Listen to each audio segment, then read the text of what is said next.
What's up, fellas? Welcome back to another episode of Flawless Fantasy Football. It's your boy AB Jr., aka Flawless, and welcome back to the show. First off, guys, I want to apologize. I want to give you my sincerest apologies. I know your boy been absent for a minute, but I'm gonna tell you something. Life been pulling your boy. Left arm, left leg, right leg. Pull him in from the side. And I'm telling you, it's rough out here in these streets, dog. Rough out here in these streets. But I told myself today I was gonna make sure I sat down for my homeboys tonight and to drop a video prior to Game 4 of the NBA Finals so we could sit down and fellowship for a hot little minute. So hope you guys been doing well.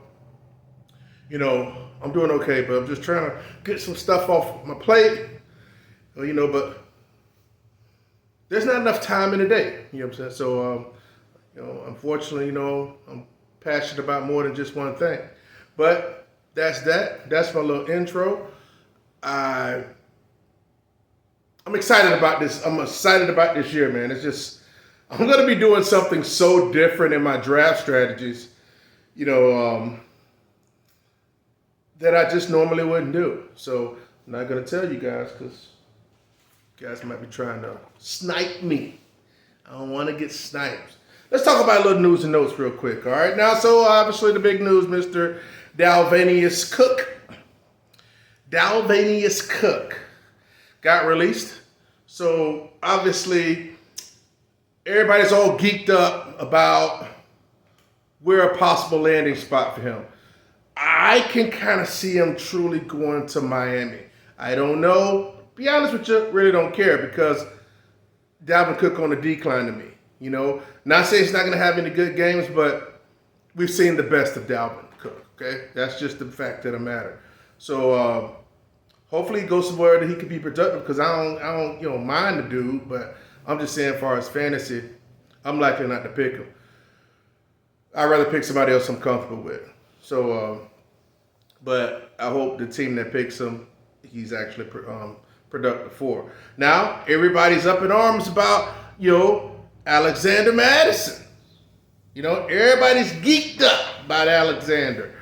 And they should be. But, okay, now, here's the kicker. What we think in our mind, which we believe that the starting running back for Minnesota is going to yield what Dalvin Cook yielded in his prime with Minnesota. And that's not necessarily the case. Because when Dalvin Cook was in his prime, they were more so a running team, right? And Thielen was the number one. So he got a lot of volume, a lot of rushing, a lot of receiving. The team ran through him. But as Justin Jefferson and the receiving weapons, T.J. Hockenson and the young wide receiver that they picked in the draft, along with other homeboy that I like over there, I forget his name real quick, but the second wide receiver, they're moving more towards a passing game. We all know that. So it's in Dalvin Cook's passing. So I don't know if we're really going to get KJ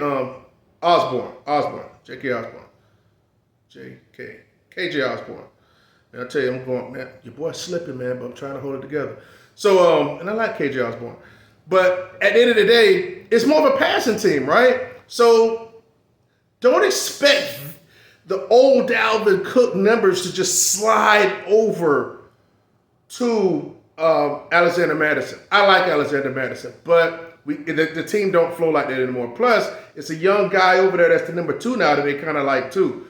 So he might be a little sleeper if something happens to Alexander. So keep that in mind, and he could be had for the cheap. So anybody that can be the workhorse or the main guy on an explosive team could possibly have some value. I shouldn't have told you guys that, but I love you. And I'll give you a little nuggets, because guess what? You can't have everybody, right?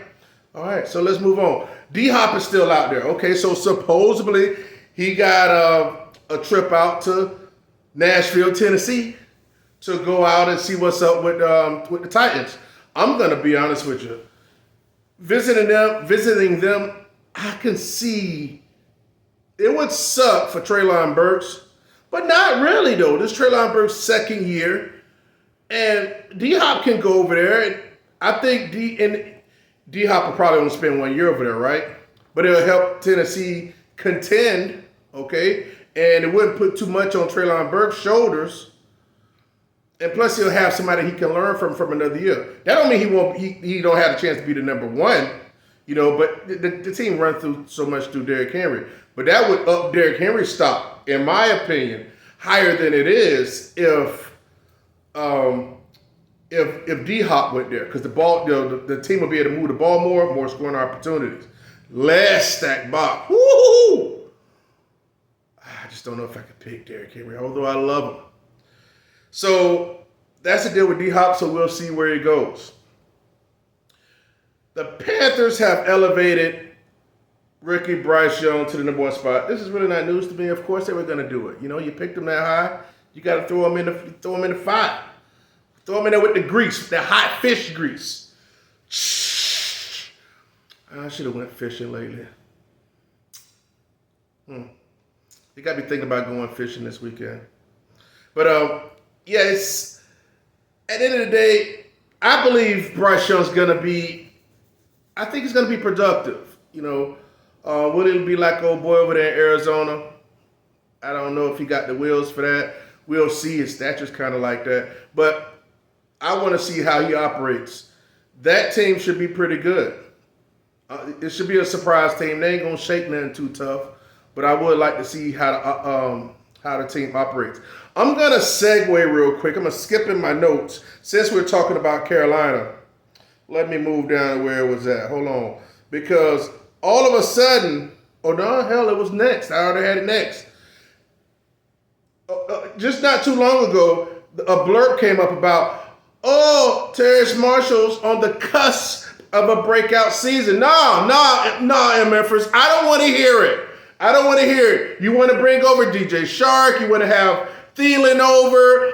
They drafted this guy. Now you want to start talking about? No. Y'all wasn't saying that when Sir freaking Flawless was saying it a while back. See, that's the thing. See, I'm not a follower. See, anticipating trends. You'll still be able to have them for the cheap. Y'all better not snipe me from him.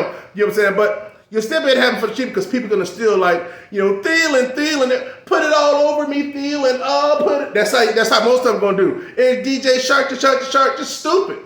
Those guys aren't going to be the man. Period, point blank. So Bryce Young, once you get in there, once they start airing it and throwing it like they're supposed to and their confidence comes, that's going to be coming by way of Terrace Marshall Jr. Trust me. That's what I'm going out. I'm going out with that.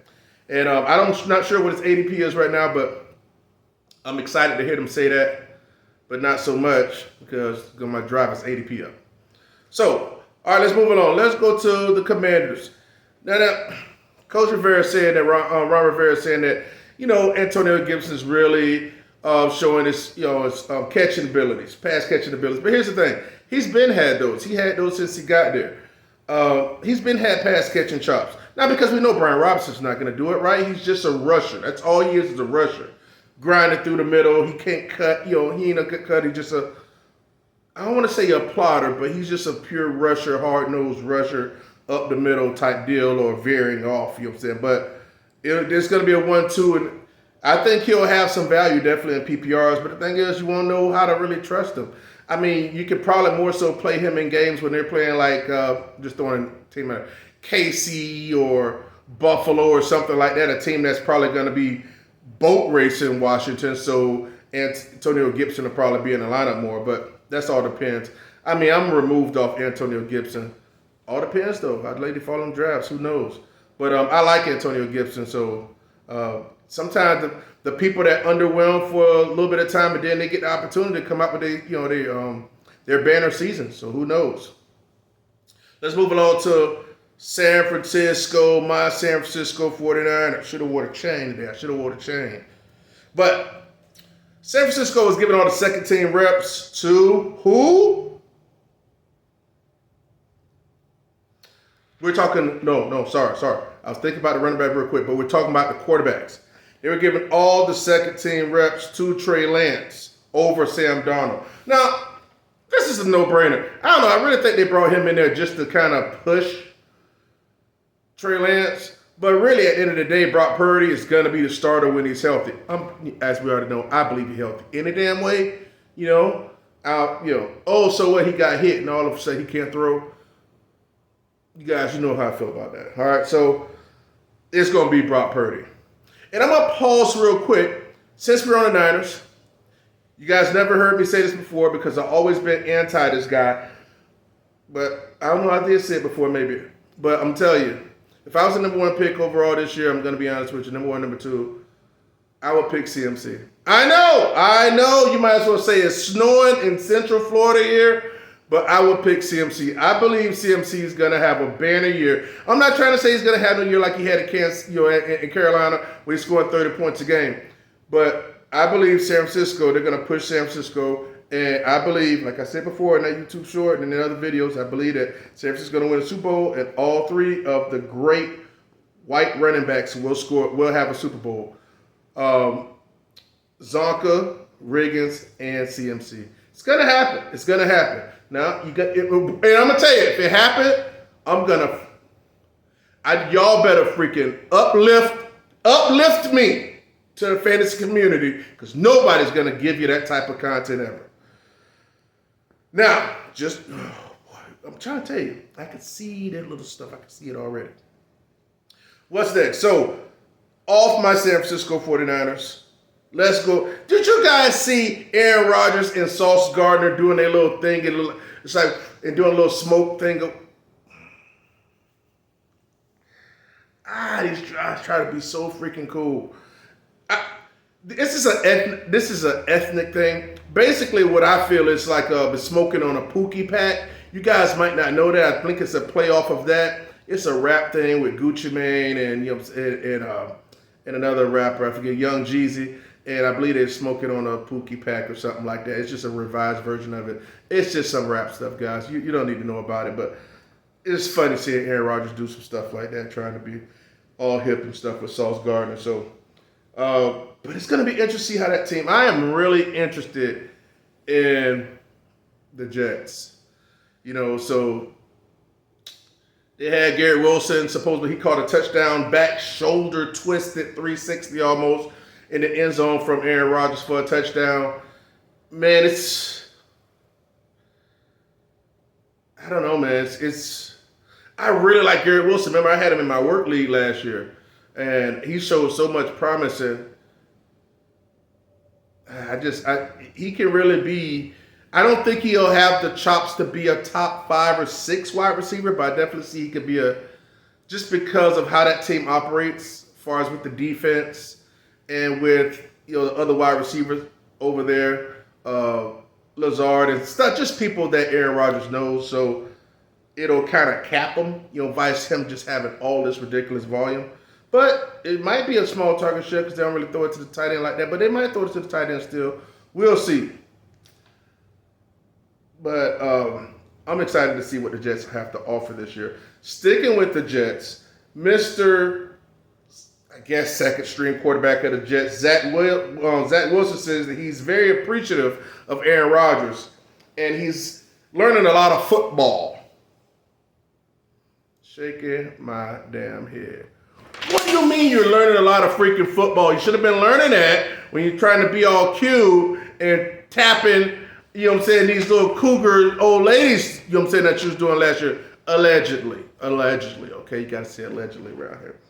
But I'm being honest with you, that's good for Zach Wilson to have somebody like Aaron there so he can, because they invested a lot into him, so they don't want to let him go. So he needs to sit behind somebody that learned a little something. So that's what's up, because it's all about the future over there.